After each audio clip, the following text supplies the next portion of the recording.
Okay. Who do you think will win? Google or OpenAI? The David or the Goliath? Yeah. Why isn't Claude in there? Where do you see Claude? No, I'm saying why isn't Claude in there? I'm just curious. What car do you drive? I don't drive a car right now Why not? because Some questions don't have answers. So my question is, who do you think will win? I would say neither. Google. Huh? I would say neither. Neither. Both. Both. It depends. Google. Google. It depends. It depends. Yes. The answer is it depends. How many of you are in startup life? Okay. So, Sam Altman is, he ran YC. He's the founder and one of the founders and CEOs of OpenAI. I love his line. He says, the days are long, but the decades are short. Right? You work really, really hard every day, and you put in a good amount of work.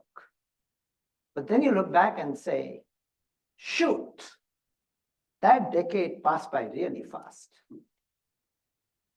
So it put things in perspective. Days can be up and down, but as long as you're going like this, you're moving in the right direction. Okay, so we are in session 3. Quick heads up, session 5, we changed it to remote. So please don't come here, we'll do it on Zoom. Okay?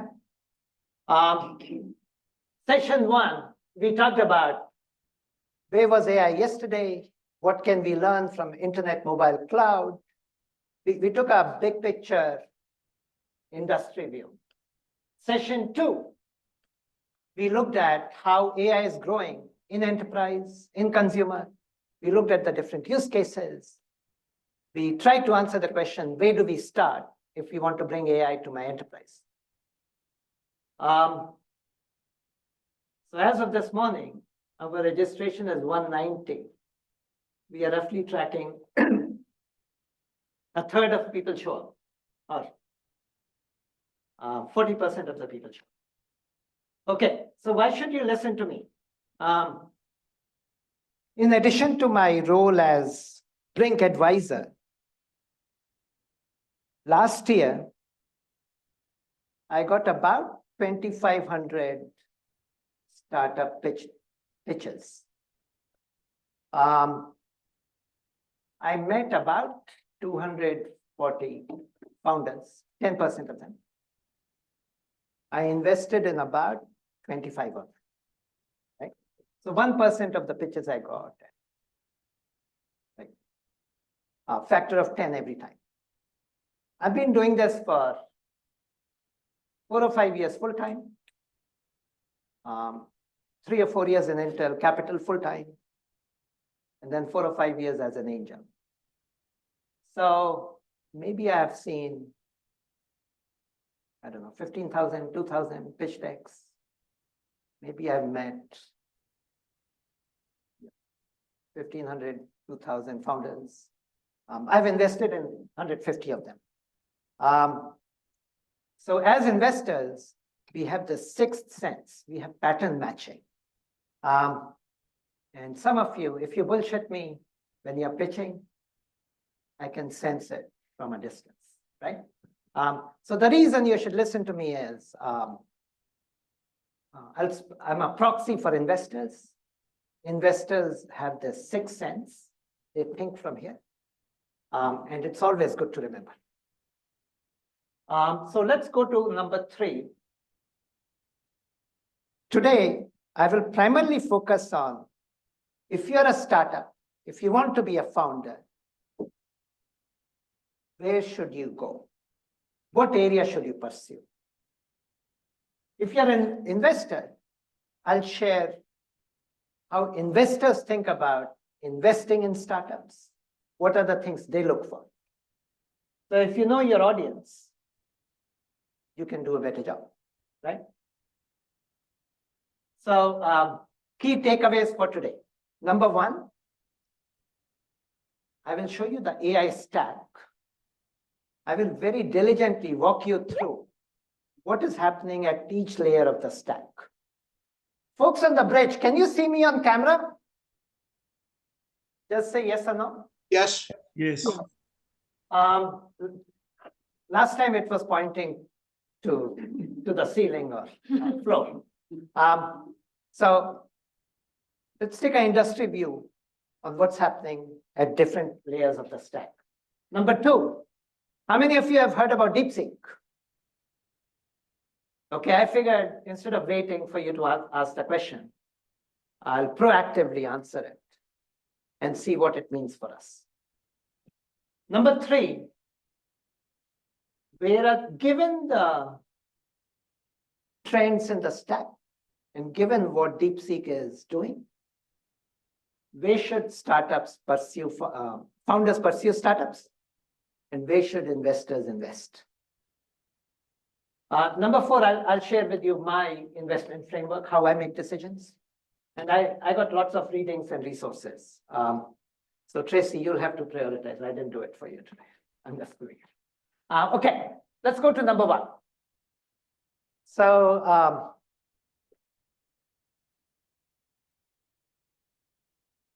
you know, I worked in PC, internet, mobile, cloud.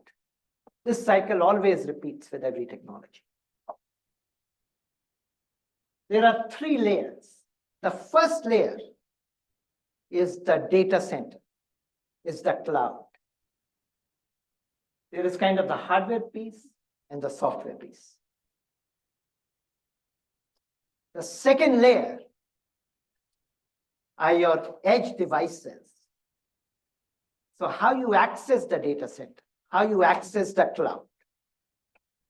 There are edge devices like PCs and phones, and then there is compute at the edge. For every dollar of value in the data center, my hypothesis, based on spreadsheet math, not marketing math, is for every dollar of value in data center, we will see $10 of value on the edge.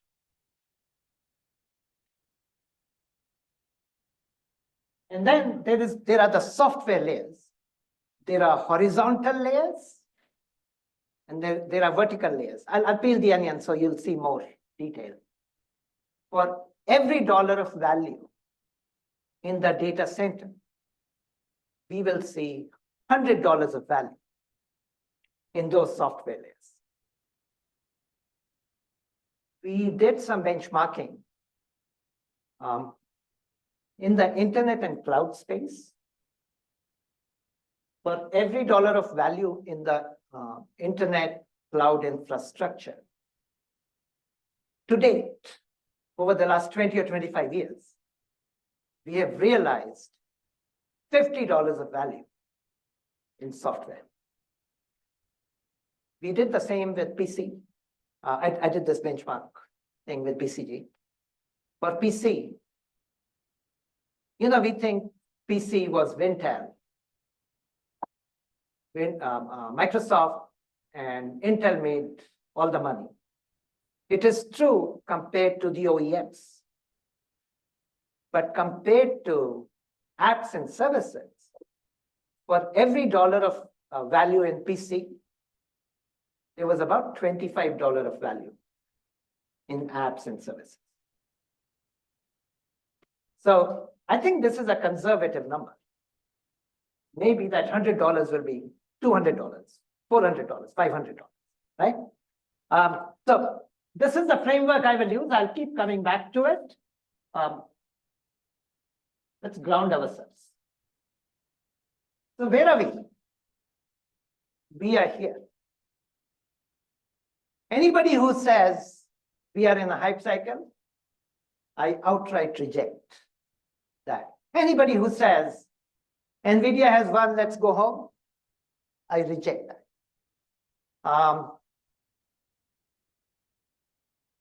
If I look under the hood, let me go to the second arrow. So edge device, what's the edge device? Your PC is an edge device. Your phone is an edge device. These two segments are established. AI PC, AI smartphone will have incremental impact. But then autos, cars are edge devices. We are barely scratching the surface. Imagine 20 years from now, every car is autonomous. Imagine every car inside the cabin has 360-degree display. Very immersive experience. Huge opportunity, right? Same thing with IoT, with humanoids or robots. We are barely scratching the surface. So think of autonomous, think of robots, think of cameras, computer vision. Those are new opportunities. AI PC, AI smartphone is a upgrade opportunity, right? And then there are compute things, connectivity things, memory things, sensor things. There is opportunity there for autonomous car, for robots, right? And then software, the way I think about it is there are some horizontal things. No matter which segment you are in, you need security. No matter which segment you are in, you need a new agent architecture. No matter which segment you are in, you need analytics, right? So there are horizontal opportunities. And then each vertical, there are opportunities. We talked about vertical opportunities, vertical use cases a lot last time. Okay. So let's look at what has happened over the last 3 years. But more importantly, what will happen over the next 3 or 5 years? So this is totally my assessment. I didn't ask ChatGPT. Maybe this is 90% complete. I'm sure you can find things that I haven't captured. Okay. So data center.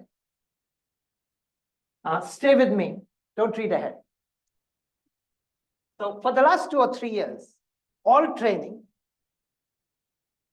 almost all inference happened in the data center, in the cloud. All of you know what the difference between training and inference? Who does not know the difference between training and inference? Yeah, so Lauren, OpenAI trained the language model, GPT 3.5, 4.0, on the internet data set. So they developed that model. That's training. When you go to ChatGPT and ask a question, you are typing on your PC. Your query goes to the cloud, bounces it against that model, comes back with the answer. So inference is using the model to get answers to your question. So far, when you type on ChatGPT, you go to the cloud. So that's what I mean by today. Both training and inference happen in the cloud. NVIDIA has been the primary winner because they are in the cloud. And this may shock you, but we have had data centers for 25 years. The total capacity around the world is about 10 gigawatt. 5 gigawatt in the US, 5 gigawatt outside the US. China is about 3.5, right? And it's very interesting. In the US, all 5 gigawatt is in Virginia. It's not in Silicon Valley. It's not in Texas. It's in Virginia. Why? Because energy is there and water is there and subsidies are there and so on and so on, right? Huh? Maybe Greenland in the future. Maybe Greenland in the future, yes. Okay, so big picture. That's what we have seen over the last 2 or 3 years since ChatGPT came out. Where we are going, training will stay in the cloud. For training, you need a lot of nets. You need a lot of compute. Data center has much more compute than your PC, your phone, your car. Inference will increasingly move to the edge, to your PC, to your phone, to your car, to your robot. It will not move 100%. So it will always be hybrid. Some things, like on the phone, I want to speak in French, and Lauren wants to hear in English because she doesn't know French. So I can do real-time translation. That's happening at the edge. It's real time. You don't have time to go to the cloud, do the translation and come back, right? On the other hand, if we are in a meeting, Zoom or whatever is taking notes, transcribing it, summarizing it, etc., that doesn't have to be real time. It can come a second later. So it's okay to do that in the cloud.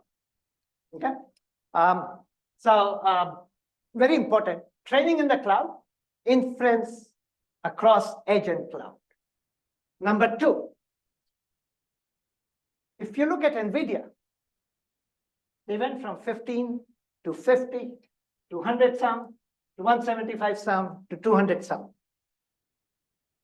They will keep growing. Competition is lurking. AMD and Intel will come back. Google, Amazon, Meta, Microsoft, everybody has their own chip. Baidu, they will come back. There are many startups. One of them will be successful. 2 of them will be successful. So I have done some modeling. If NVIDIA today for GPU is 97, 98% market share. And they have 70% margin. If they go to 50% market share, if they go to 35% margin, they become a $10 trillion company by the end of the decade, right? So don't underestimate the might of NVIDIA, but we will see other competition. The other thing, you guys have seen all these announcements. Stargate, $500 billion, MBS, $600 billion, blah, blah, blah. Expectation is we will go from 10 gigawatt to 120 or 125 gigawatt by the end of the decade. That is significant, right? Each gigawatt requires about $200 to $300 billion. So when people talk about trillions of dollars, they're not kidding, right? Okay, language models. So far, we have seen general purpose language models. OpenAI, Google, Llama, Anthropic, etc. They are general purpose, trained on open internet. And we have seen, from text to pictures and video and animation and coding and so on and so forth. So what happens here over the next 3 or 5 years? General purpose language model get commoditized. Value moves up the stack. If you don't follow that, just table it, I'll come back.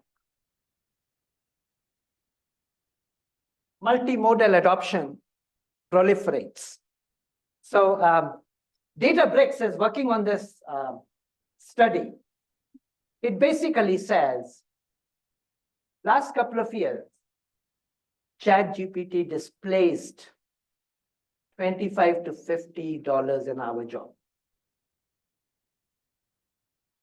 over the next couple of years, these chatbots will displace $1,000, $2,000 McKinsey consultant, BCG consultant jobs. So OpenAI has this deep research product. You guys use OpenAI free? There is free, there is $20 a month, there is $200 a month. I pay $200 a month because the ROI is crazy. But now they are introducing $20,000 a month. It seems expensive, but actually it is cheap. Because if you hire a McKinsey consultant, you'll pay bazillion dollars more, right?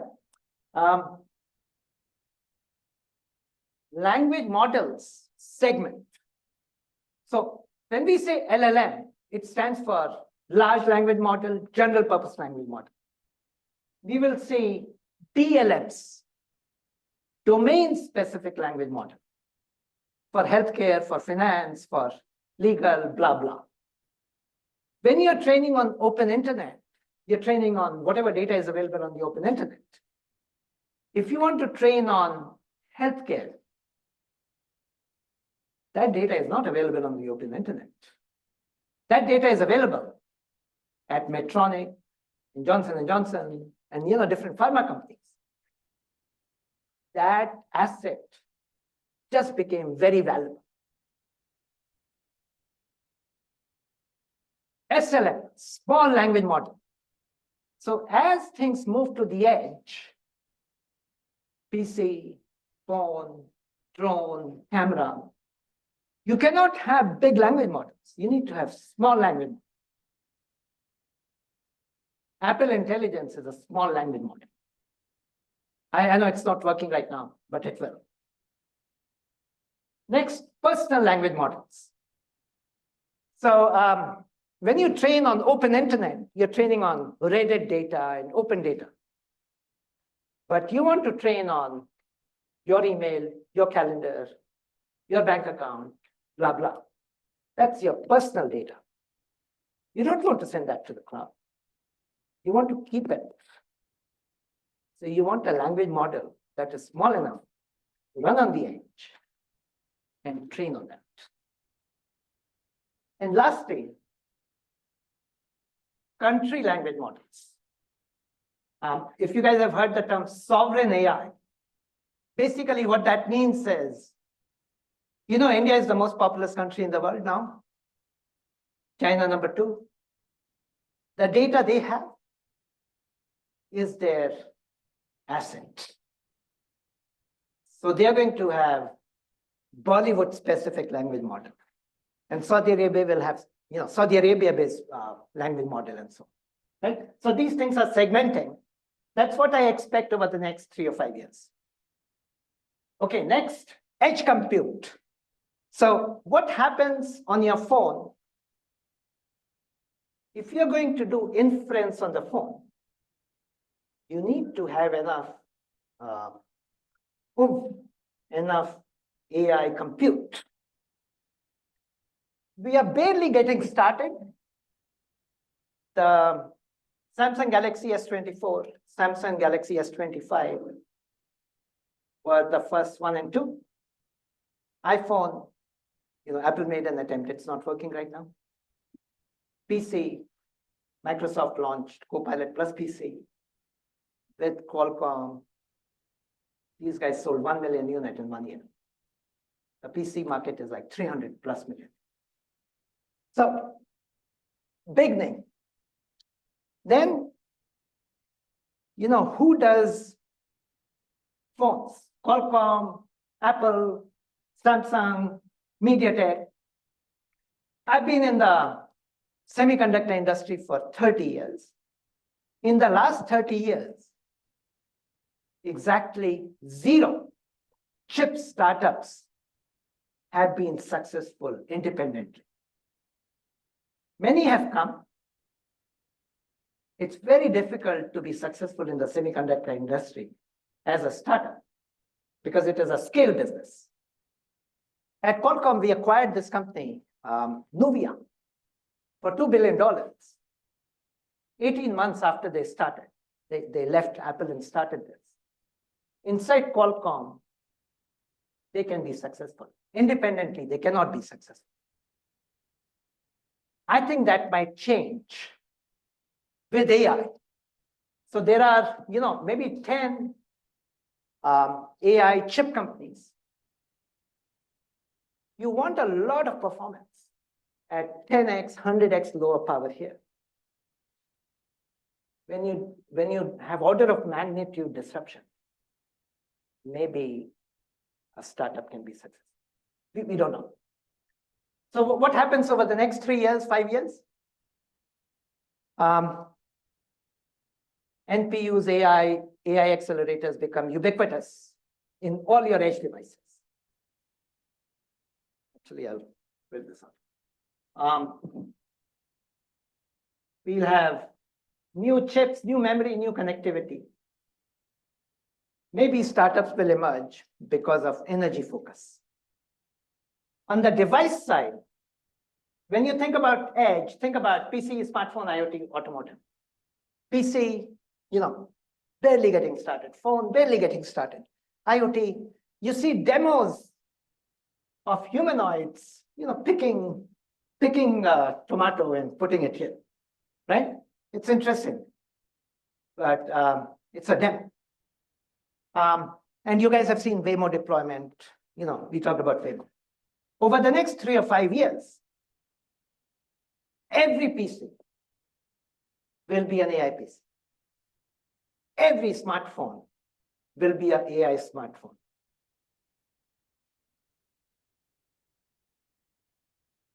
Humanoids will begin to take over human jobs on the assembly line and in the operating room.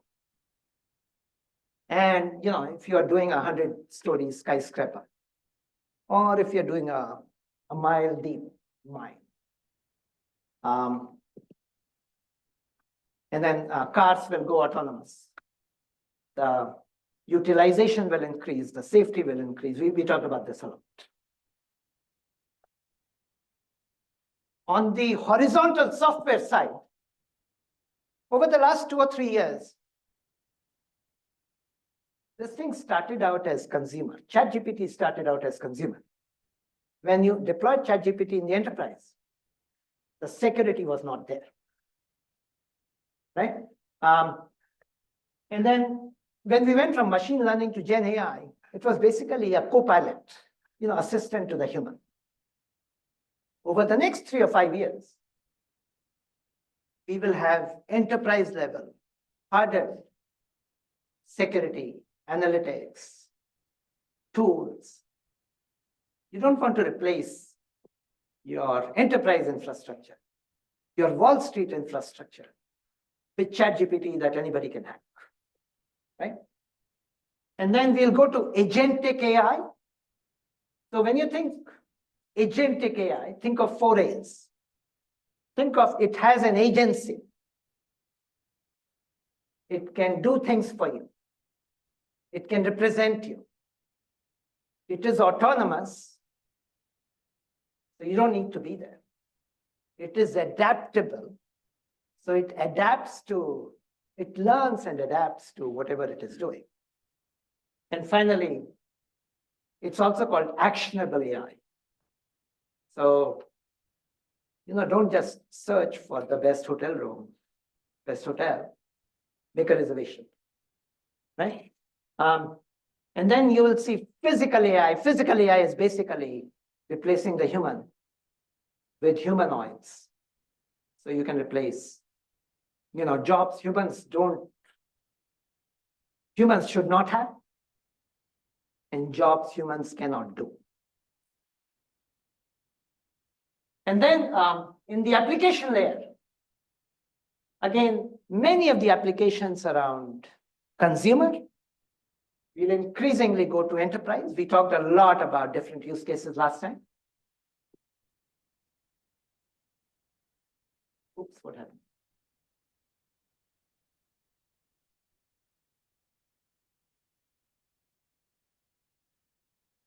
In horizontal, we have seen AI deployments in sales and marketing and customer support.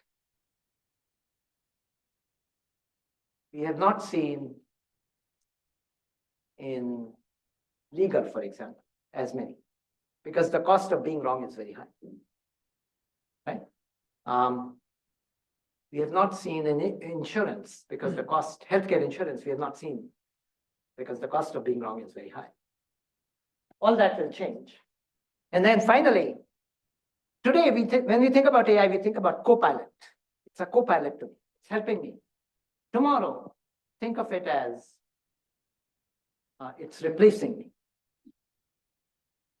And I know some of you will say, oh, that will take away my job. That will take away somebody's job. So we should not let it happen. It doesn't matter what you think. It's happening. Right? So we will go to what people call digital humans or digital twins. Okay?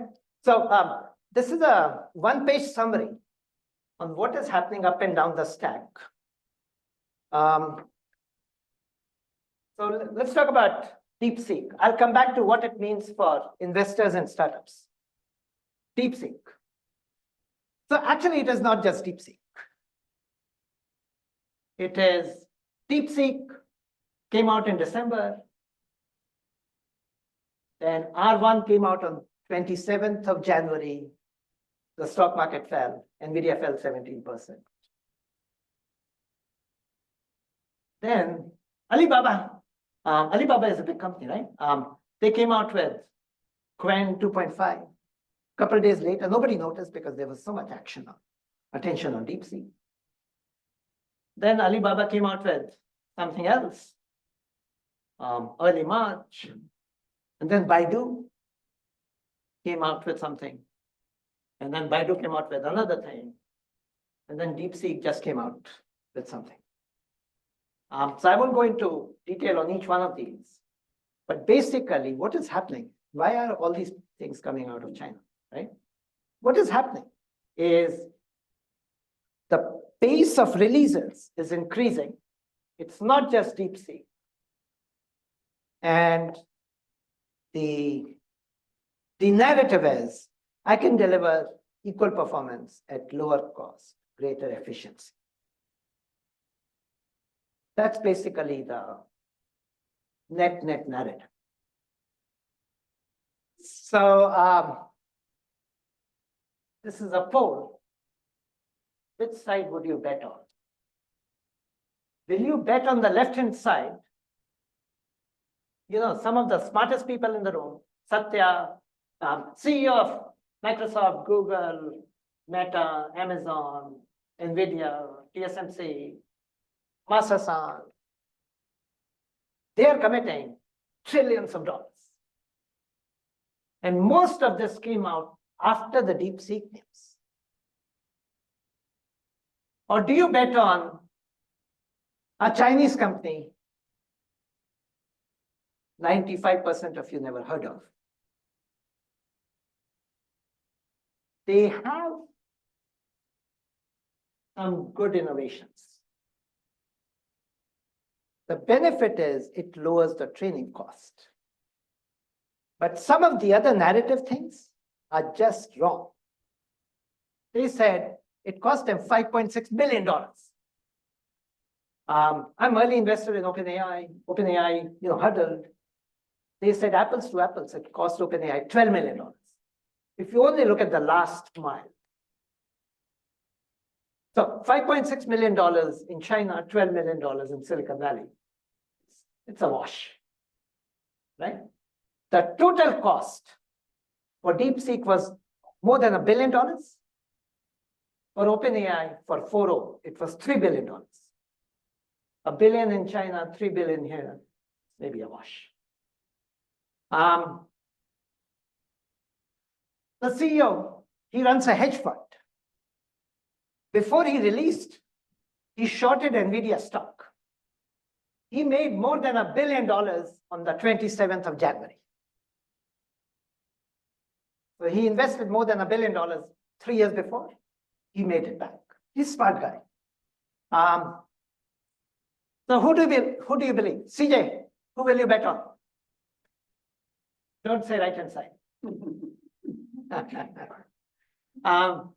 Not on us. NVIDIA, Jensen, you cannot take things away from Jensen. He just says, almost everybody got it wrong. So the question is DeepSeek vaporware? Is Alibaba vaporware? Is Baidu vaporware? Answer no. But this is what Jensen said. I think the market responded to DeepSeek as in, oh my gosh, AI is done. It dropped out of the sky. We don't need to do any more computing. That was the narrative. And he said, the answer is totally opposite of that. So if I go back to our framework, this is what it means from my perspective. Instead of this being a 10-year cycle, maybe it becomes a 9-year, 8-year cycle. Training costs go down, you do more training, you do it faster. If you do training faster, you can do inference faster. So instead of another 10-year cycle, you accelerate. Now, if the value here is X, and if the value here is 10X, if I accelerate, what happens? You need 10X more compute. You need the compute sooner, right? And then adoption accelerates. So if I can do this faster, I can do robotic surgery faster. That's 100X. So bottom line, DeepSeek, which basically says, I can train faster. I can train at lower cost. I can train as open source. It means the AI cycle accelerates. So AI happens faster. AI is bigger. You don't have to believe me, but you have to believe Jensen. Jensen said he's the god of AI, godfather of AI, right? He said a couple of weeks ago at the GTC concert, he said the compute we need now is 100 times bigger than what we expected a year ago.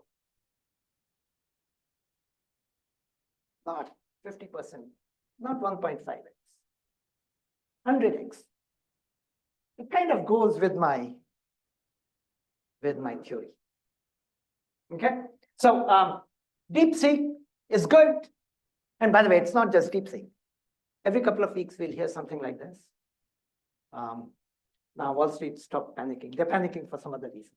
We won't talk about. But DeepSeek is good for AI.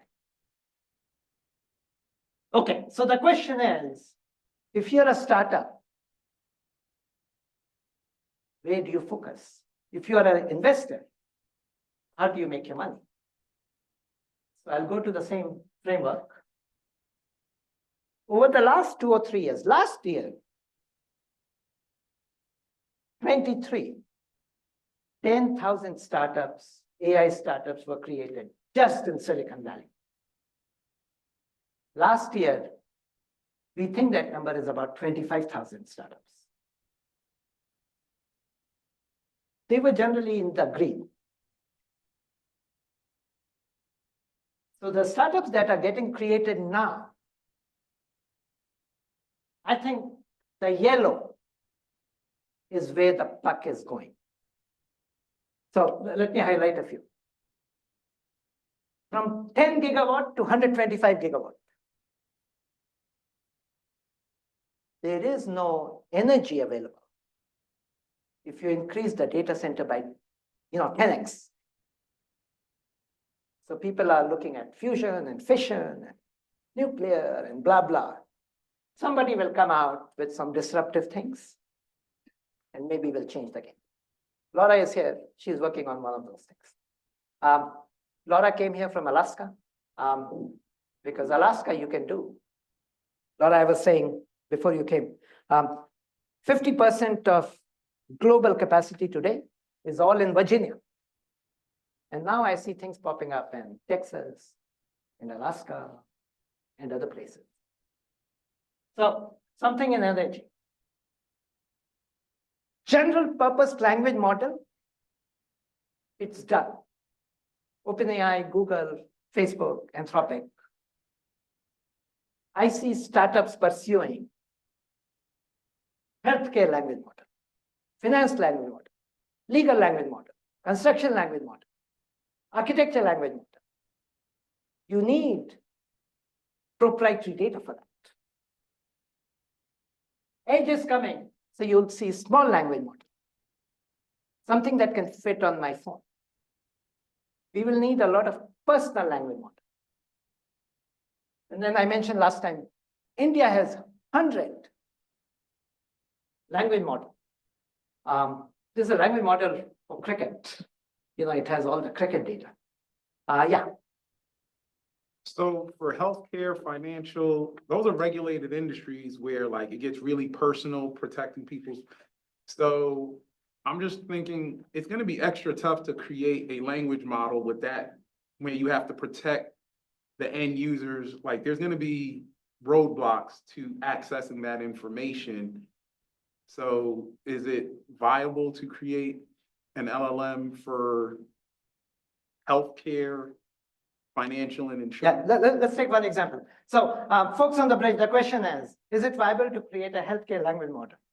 Short answer, yes. Longer answer. What's a language model? If I dumb it down, a language model is a pattern matching set of equations and data. I think startups will come up with set of equations for pattern matching, for proteins, for DNA, whatever. The data will come from the pharma industry. So expect a startup working with Johnson & Johnson having some kind, I'm using that as an example, having some kind of exclusive relationship, using that data to train that model. Yes. Yeah, I can tell you firsthand. I came from a company called Sobi Biopharmaceuticals, Yeah. Rare Diseases. They're currently a Sobi GPT that we are utilizing. Yeah, there's another one, Bloomberg GPT. Yeah. Right, Bloomberg. Bloomberg has all kinds of data. What has Bloomberg been doing with that data? Just sitting someplace. It's old. They don't get paid for old data. Now, it's their secret sauce. They can predict the future based on, right? You have a quick follow-up? No, I meant more like patient data. That's like highly secure and. Patient data. So who has patient data? Hospital systems, right? In the US, it's hospital systems and patients. In Mexico, it's actually not hospital systems. It is whoever is running the operating room. In India, same thing. So he or she who has data has Bitcoin. I was going to say gold, but you know that. Okay, let's keep moving.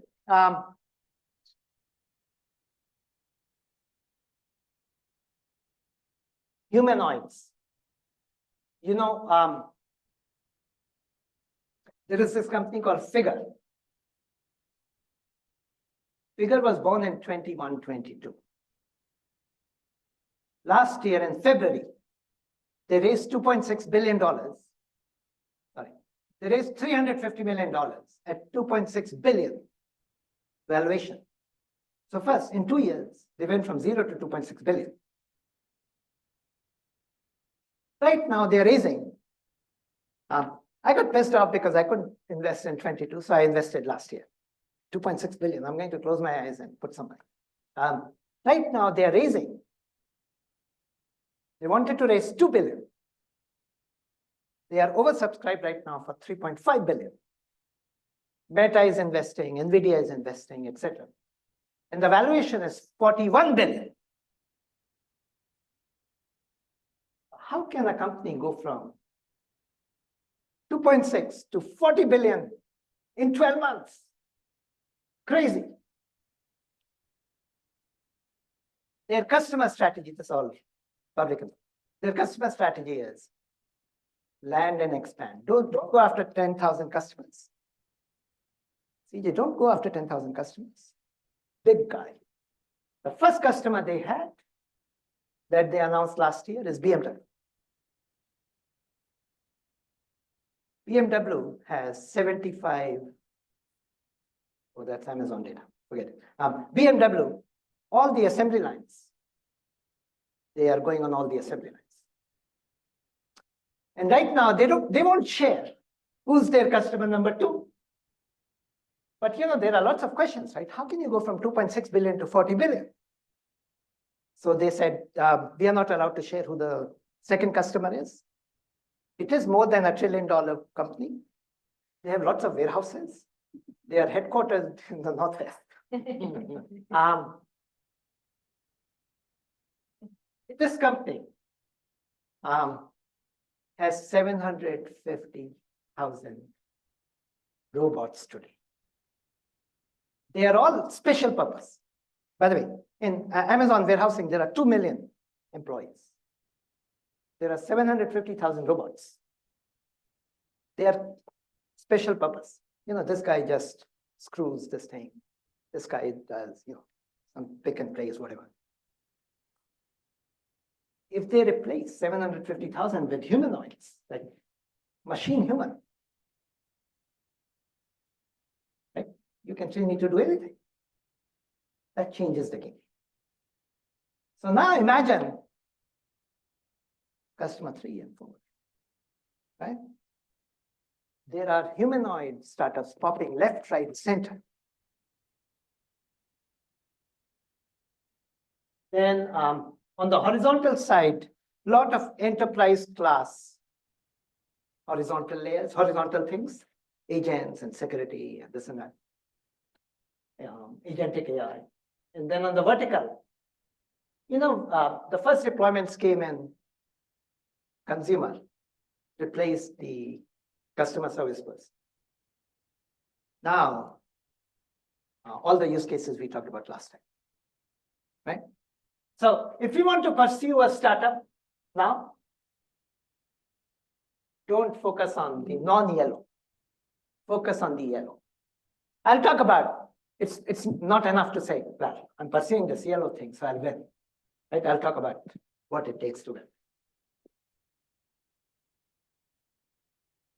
Okay, so just to simplify, I think you want to go after the 100x. You want to go after where the puck is going, right? That's the horizontal software layers. There are some big opportunities here, but it's harder to do.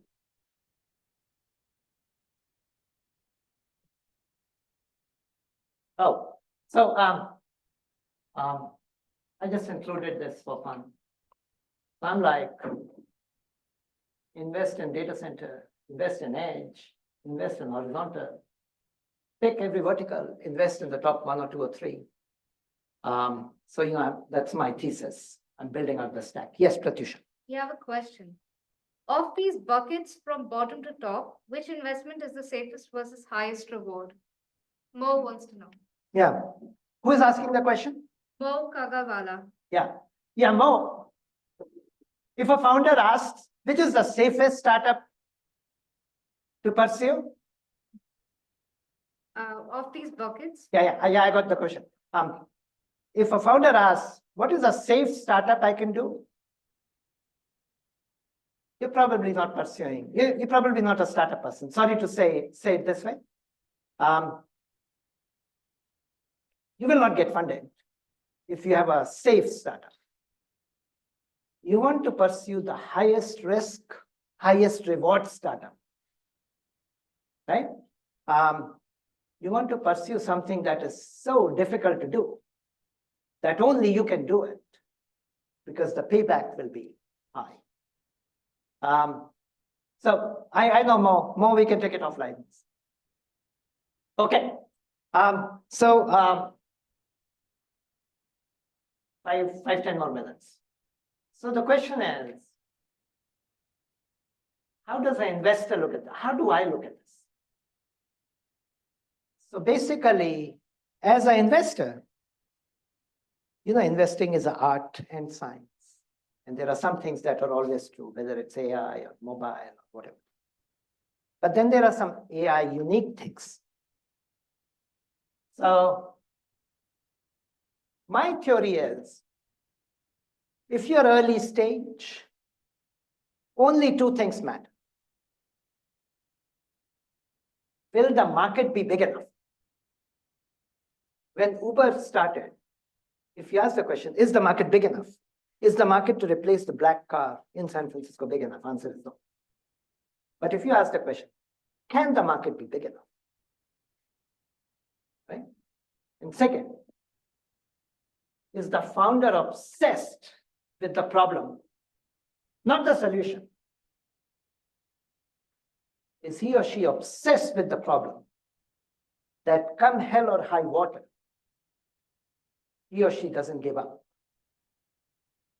And solutions will change, but he walks through walls. She never gives up.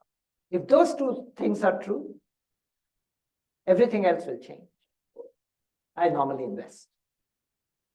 In AI, the third question is important. AI is not a marketing term. AI is a technology. So when you say, I have an AI something, I want to understand, what does that mean? Is AI real? Is AI disruption real? Or is it vaporware? Will it sustain over time? Right? The answer could be like language model. The answer could be proprietary data, but it cannot be, everybody else is changing from Ashruti to Ashruti AI. So that doesn't make you an AI company, right? 24, 23. In spring of 23, Y Combinator had 350 companies.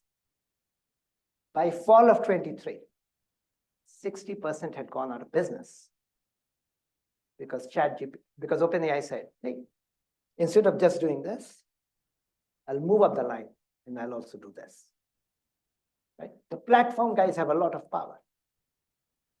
If you are just sitting on the platform, but cannot answer that AI disruption question, you'll go out of business very quickly. So that's the first question. If the answer is not yes, then I pass. If you go to level 1, is the differentiation sustainable? How will you stay ahead? Not every year, not every decade, every week, every month. And is the value prop differentiated and sustainable? And then AI incumbency risk, right? So there are big AI incumbents. Google is an incumbent. Google has more resources than you do. They have at least as smart people as you do. They have more money than you do. So thinking that you'll be better than Google, if they decide to pursue whatever you're doing, doesn't work.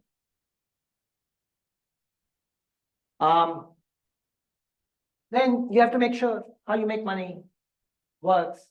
But then there are unique AI risks. We'll talk about unique AI risks next time. There are legal risks, regulatory risks, geopolitical risk, blah, blah. Have you considered those things? Otherwise, some regulation comes in. And then finally, it's like, is the valuation reasonable? How will you exit? And AI always has a premium. Is the premium reasonable? Right? So that's kind of the process I use. Different investors use different thinking.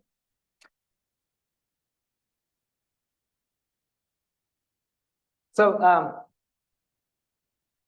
this is not for the experienced founders, or maybe it is. This is for people who send 50-page decks to investors. So this is the Sequoia. Sequoia is the #1 VC firm in the world. This is their 10-slide template. The goal of sending the pitch deck is not to get funded. The goal is to get a second meeting. You don't have to say everything. You don't have to use 10-point font, right? You just want to get the second meeting. This is the outline. I stole this line from Misty Rusk. She says, don't pitch a product to me, pitch a business to me.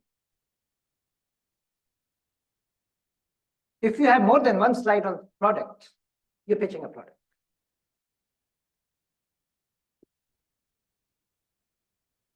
What does your company stand for? What's the elevator pitch?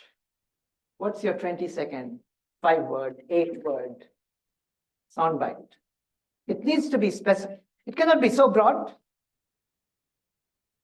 that you'll take over the world.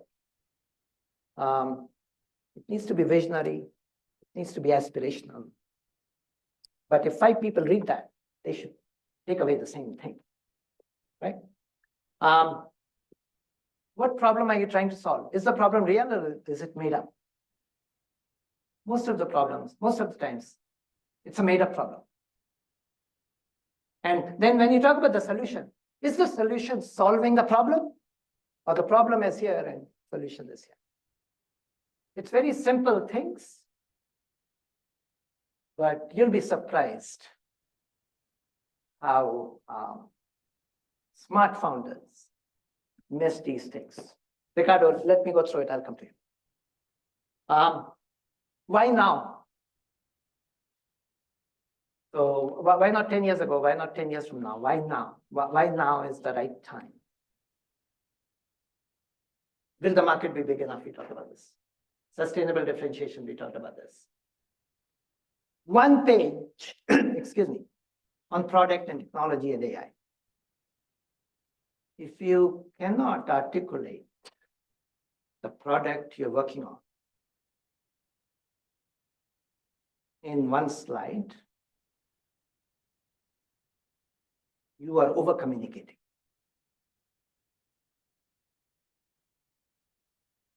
How will you make money?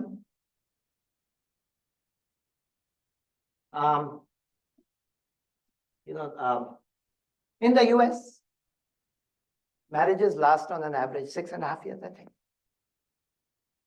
The investor-founder relationship lasts at least 10 years. So this week I met 20 founders. I may not invest in any. This month I'll meet 80, 100 founders. I might invest in one. Will this be a long-term 10-year, 15-year marriage, right? And that's why if you say, how can you assess that in one meeting? You don't. But if the meeting goes well, you get a second meeting, and a third meeting, and a fourth meeting, and a fifth meeting. And somebody said, average is, it takes 7 meetings to get the first investment. Now, some happen very fast, some take more time. But this is not for the faint of heart. And lastly, it doesn't matter that you are excited about your product, about technology. It doesn't matter what you're doing. What matters when you're pitching to an investor is how will you make 25x, 100x the money the investor is putting in. Right? We'll share this slide. I'm already working with some of you. But sorry to be very, very blunt. Actually, I have an easy job as an investor, right? I meet with lots of people. I have never met a founder who said, today I just want to chill. I don't want to change the world, right? If you meet founder after founder after founder who wants to change the world, it's very invigorating. But if you're a founder, I think it's the hardest job in the world. Not for the faint of heart. The rule is you'll get a no. The exception is you might get a yes. So if you're not used to that, this is the wrong business to do. Okay, so our time is up. We have 30-some people on the bridge. I'll quickly flip through this. If you want to read a book, I have some recommendations. By the way, somebody said, so you're recommending these newsletters. Do you get a cut? No, I don't get a cut. I have no, this is just from the goodness of my heart. So no, I don't get any commission, right? So, and I'm not endorsing one or the other. Okay, there are, we went through different ways to look at the stack. You'll find pictures like this, like stacks done differently and who's leading and so on. It changes every 3-6 months.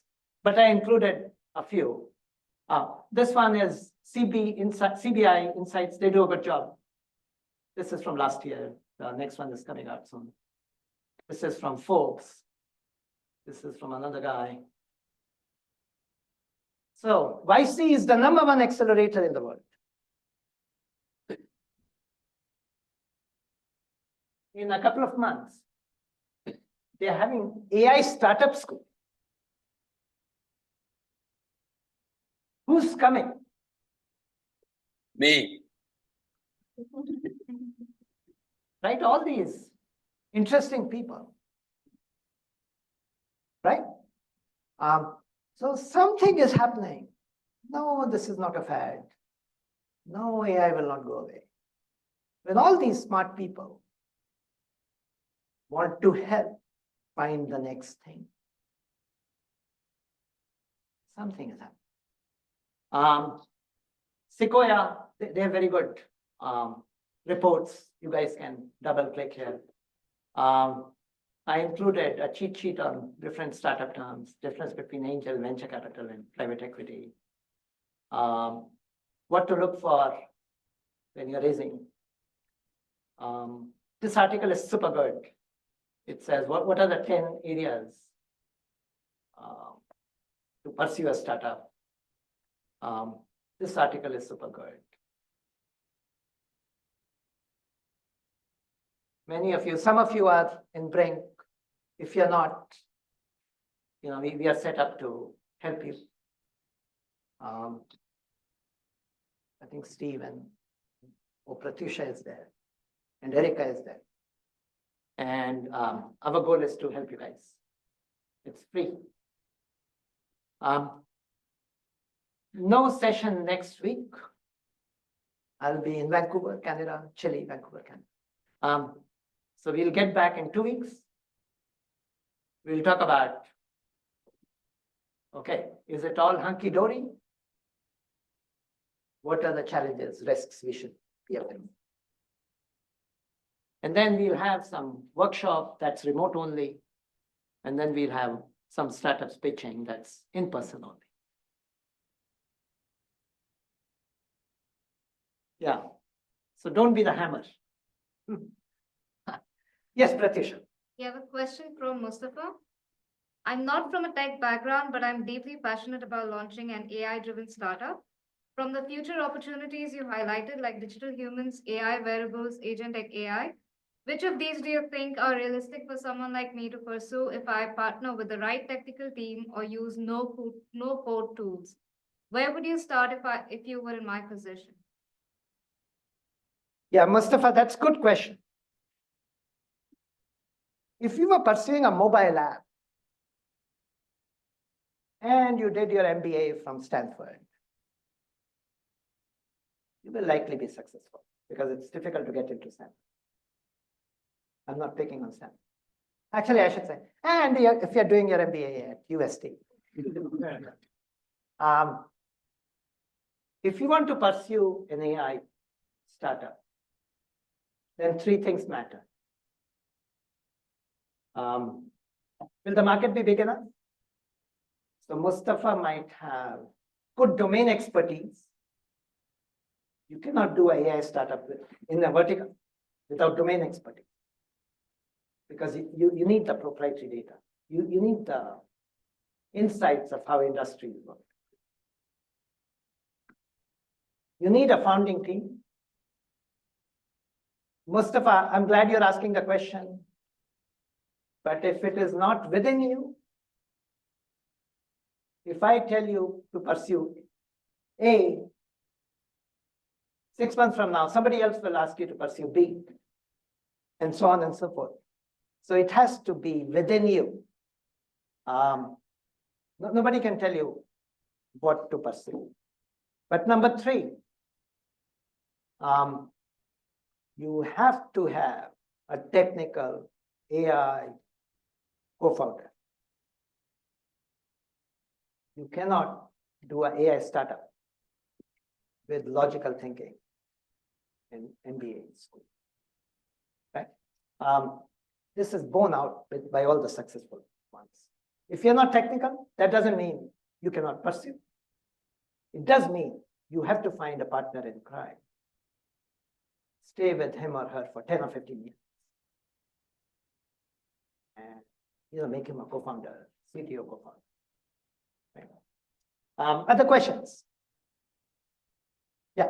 Sure. So let's say we've got the technical expertise, the domain obsession, but identifying that, finding partners in that space who have the data, but maybe don't have the other elements. Like they don't have, I guess they're looking for a technical solution. Like how do you go about, and I don't want to hear pick up the phone, but how do you go about building those partnerships with those companies? Yeah, every successful founder, CEO, is also the chief revenue officer, chief partner, business development officer, chief marketing officer, whether he or she, whether it's male or female, whether he or she has a business background or technical background. It's called founder-led sales, founder-led partnership. You have to do that for a period of time when you have enough traction, enough momentum that you can only work 168 hours a week, right? If you need to work more than 168 hours a week, then you have to hire people and delegate. But you don't hire somebody to run sales. By the way, on that note, if any founder hires a quote agent to raise money for them, automatic disqualification. So the founder CEO is also the chief investment officer. So just quick follow-up. So with that, what do you find right now in this day and age to be one of the best approaches? Is it, cold calling in those areas? Is it networking? Is it, obviously a mix of both, but to reach those people? Yeah, it's all of the above. I'll tell you my trick. I wanted to meet somebody in Boston. Sent him a message, LinkedIn, text, no response. So I sent him a bottle of wine. He didn't know me. I said, hey, Gabriel, I'm in Boston next week. I'd love to meet you just for 15 minutes, get your advice on something. I would really appreciate it. I'm in San Diego. What do you think the person will do? Somebody's sending me wine. He's traveling from coast to coast. He just wants 15 minutes. Everybody has a big enough heart to say, yeah, let's meet. 15 minutes becomes 30 minutes, 30 becomes 60. Oh, by the way, when he says yes, then I have to figure out, make my reservation, make my flight, right? It works every time. One of my colleagues, he had a fetish for socks. So he would buy very colorful socks.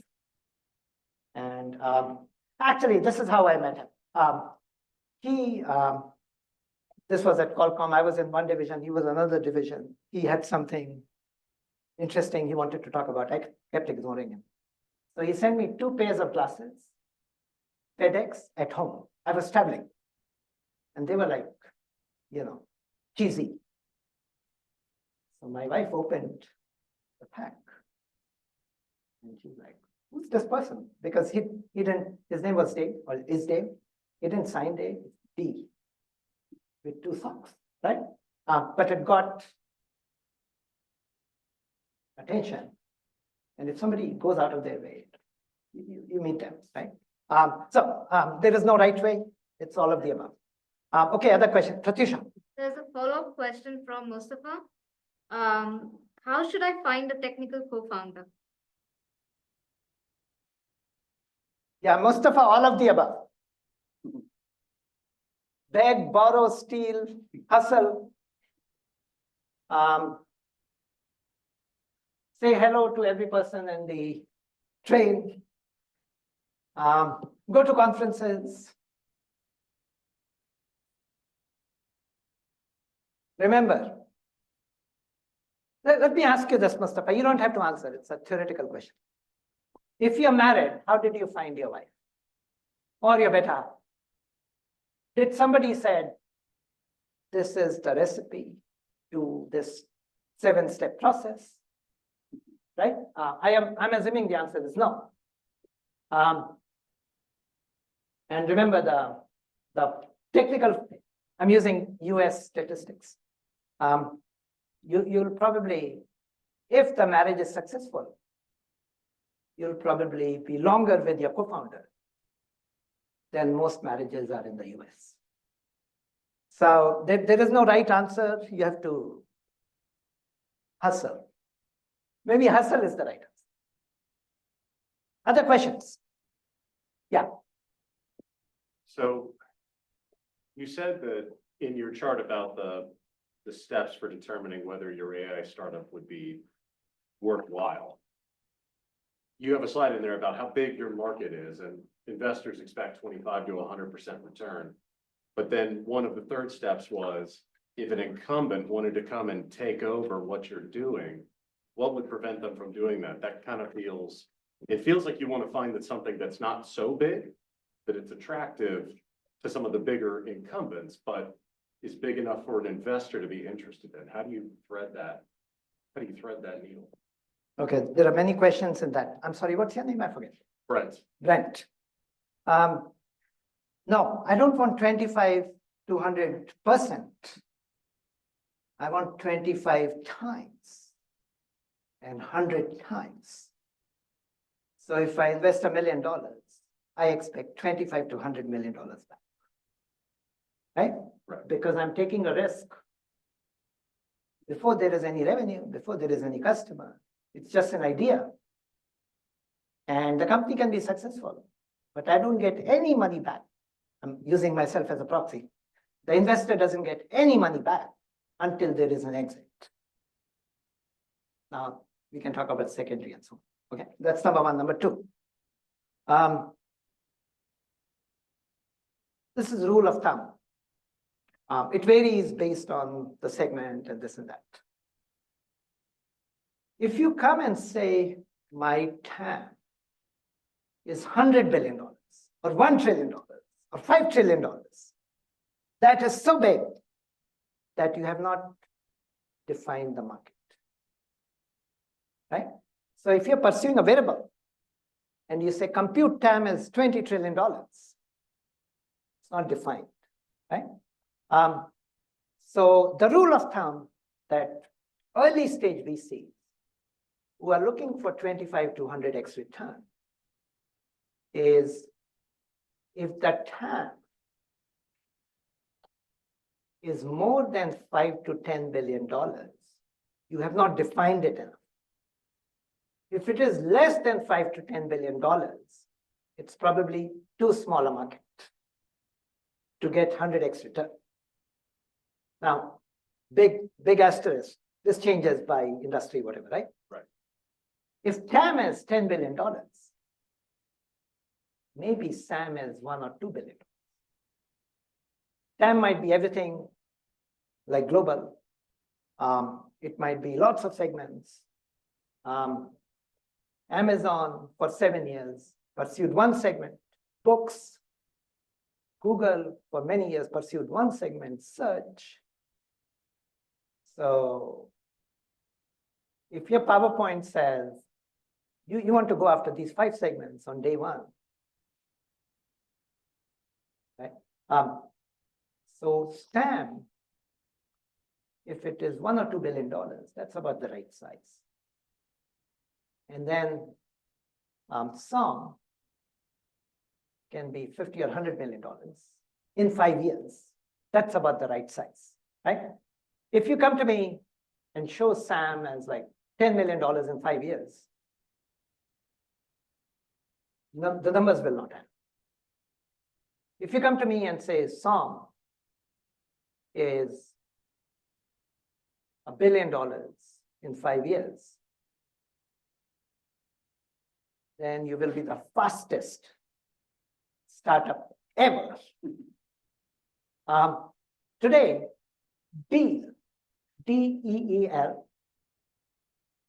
they went from 0 to 500 million in 7 years.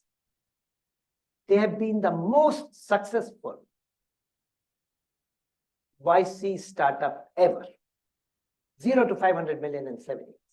The initial business plan was not 0 to 500 million, right? Basically, Deal, what they do is, if you want to start a business and you want to have 10 different locations, it's very difficult for you to set up a location in Israel, hire people there, set up legal, taxes, whatever, right? You outsource it to them. They set up the offices, they run they make it easy to hire and so on and so on. Over the last couple of months, AI startups like Cursor went from 0 to 100 million in 2 years. Never seen anything like this. So maybe they'll become faster, or their pace is faster than Deal. It remains to be seen if they get $500 million in 6 or 7 years, right? So if you think you can do $1 billion in 5 years, maybe numbers don't add up. Okay, other questions? We have 23 people on the bridge. Any questions from the bridge?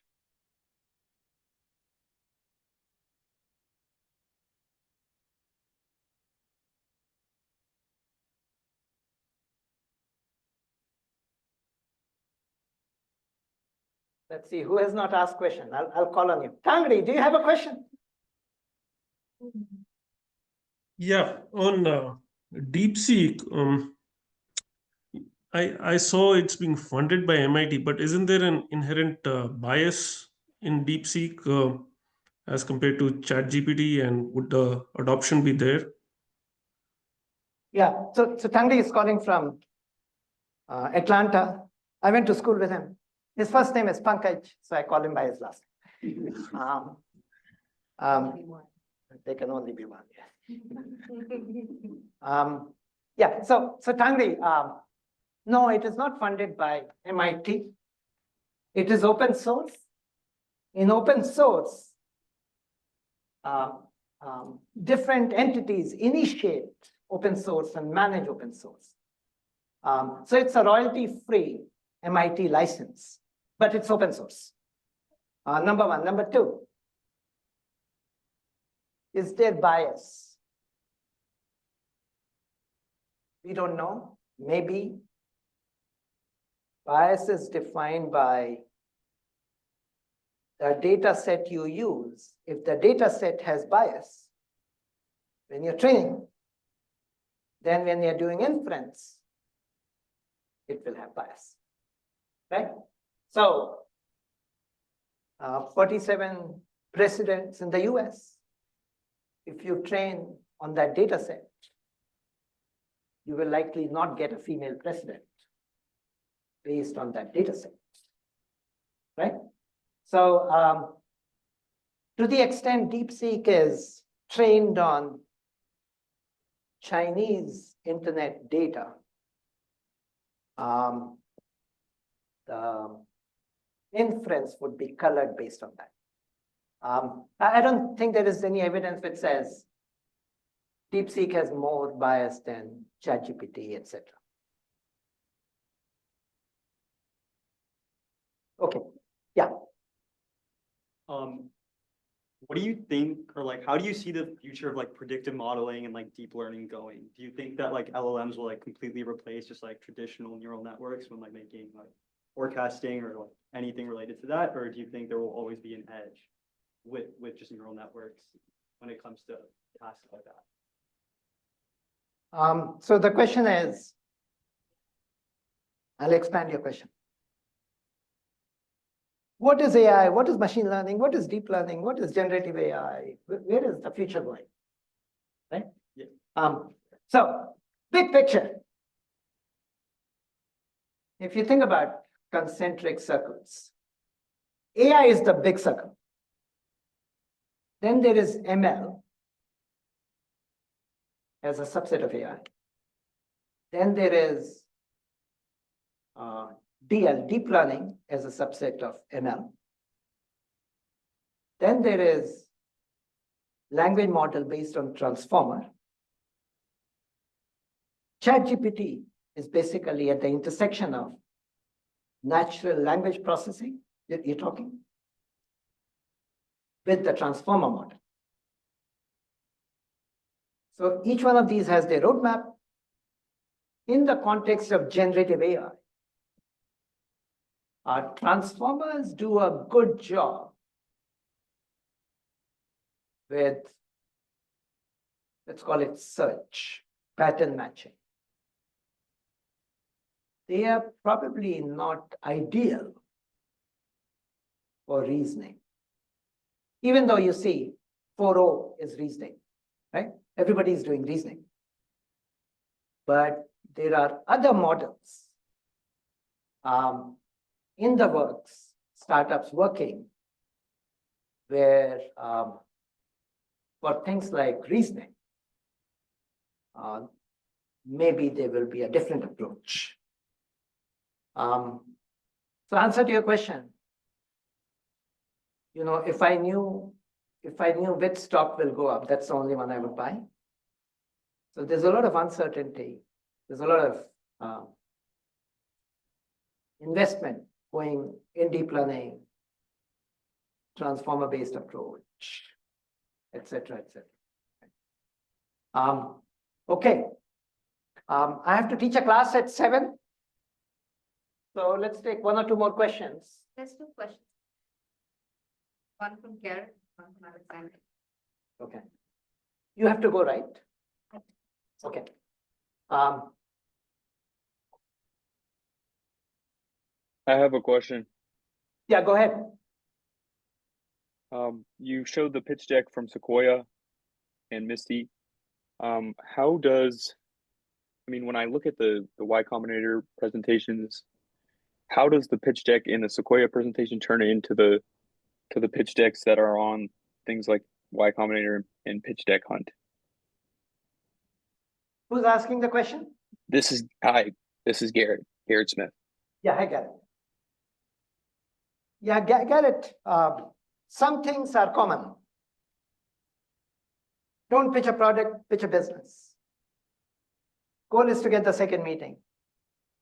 If you have more than 8 or 10 slides, you are showing off that you have done all this work. Investors don't care. The main thing you want to answer is, how will you make money? You will not make money if you're not differentiated. If your differentiation is not sustainable. If you're not solving a real problem. If the market is not going to be big enough. And how will, Erika, I got something for you. And how will you help investors make money? Right? So, Garrett, a couple slides might be different, etc. But that's the general thing you want to answer. Okay, other All questions? right. Thank you.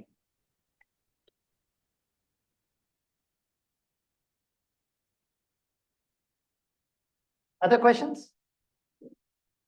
Going once?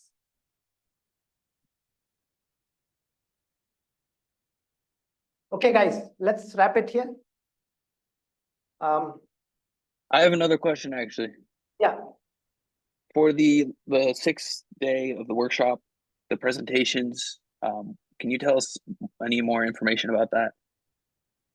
Yeah, for the last workshop on May 5. It's in person only. I would like to have, it's a 90-minute session. Every session has been 90 or more minutes. So that one is advertised as 90. I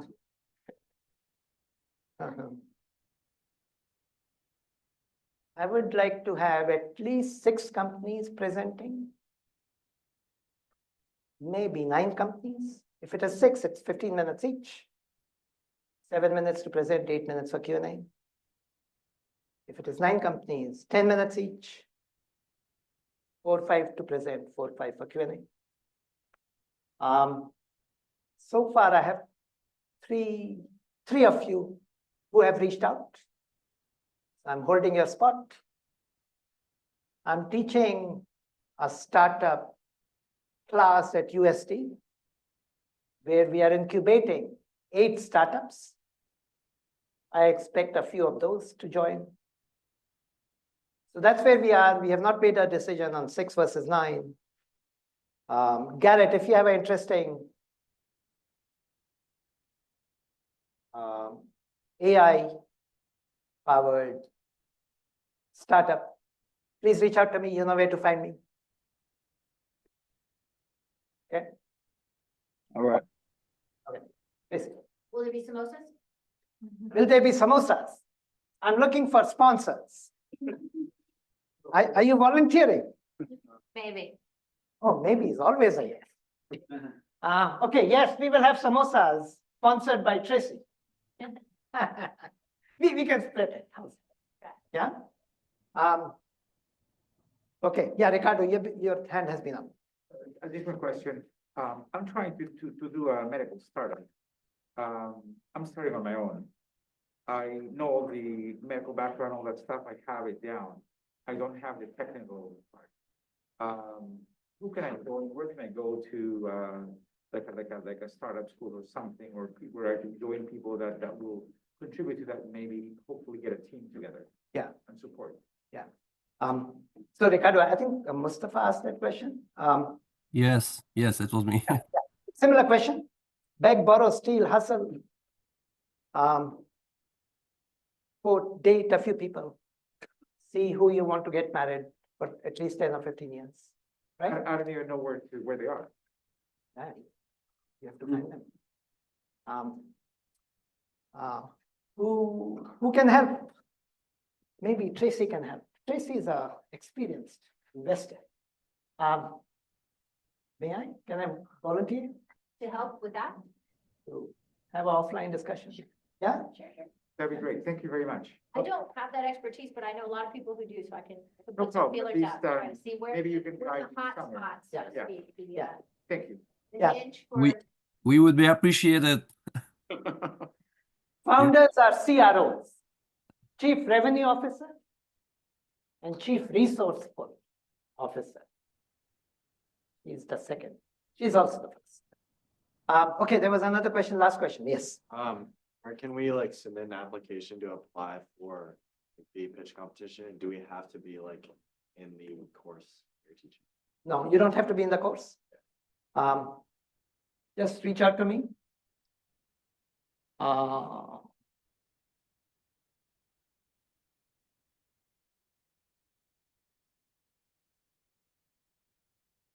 Yeah, that's my LinkedIn. That's my email.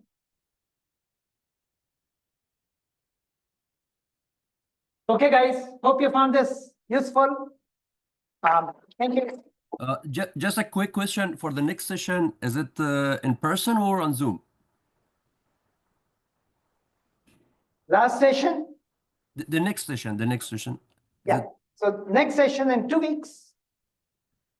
What date is? On the 14th of April. It will be in person or on Zoom? 4:14 on challenges. Same hybrid approach. In person Okay. and Zoom. Okay, thank you so much. Yeah, but if you really want to meet interesting people and CTOs, maybe you want to be here. Yeah, of course. I will. And then 5th session, we cannot get a room. So I had it in person only, and we cannot get a room. So we'll make it remote only. And then the last session is in person only. Okay. All right. Thank you, guys. Take care of the bridge.